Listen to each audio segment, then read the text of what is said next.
Hiniling sa korte ng aktres at negosyanteng si Neri Naig Miranda na ibasura ang mga kasong inihain laban sa kanya. Nakatutok si Oscar Oida. Kuha ito kanina habang ibinabalik ng Pasay City Jail Female Dormitory ang aktres at negosyanteng si Neri Naig Miranda.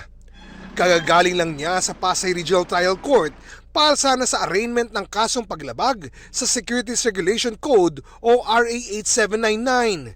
Pero sa pagtatanong namin sa mga staff ng RTC Branch 111, hindi raw natuloy ang arraignment at iniurong sa January 9 matapos mag-file ng motion to quash ang kampo ni Neri.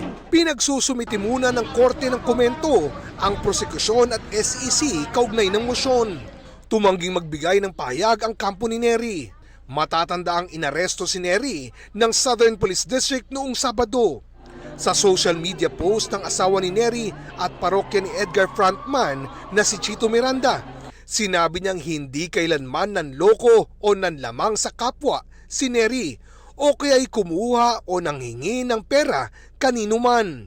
Ayon kay Chito, endorser lang daw si Neri at ginagamit ang mukha nito para makakuha ng investors at siya raw ang kinasuhan ng mga nabiktima. Bigla na lang daw inaresto ang asawa kahit wala raw ibinigay na anumang abiso na may bagong reklamong kriminal. Sabi ni Chito, may mga kaparehong kasong nauna ng isinampa laban kay Neri pero na-dismiss na ang mga ito. Sa naturang post, iginiit pa ni Chito na walang nakuhang pera mula sa ibang tao si Neri at napunta raw sa isang tiyanda na may-ari umano ng Dermacare. Kasama ring ipinost ni Chito ang liham mula raw sa isang tiyanda at tiyenza naka-address kay Neri pero walang nakasaad na petsa at wala ring pirma.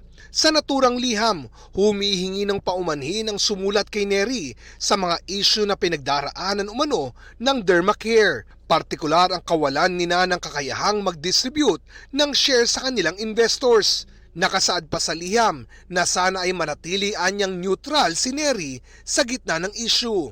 Sa advisory ng Securities and Exchange Commission noong September 2023, tinukoy ang isang tiyanda at tiyenza bilang Chief Operating Officer ng Dermacare Beyond Skincare Solutions. Iniengganyo raw ng kumpanya ang publiko na mag-invest ng pera kapalit ng kitang pera at iba pang benepisyo.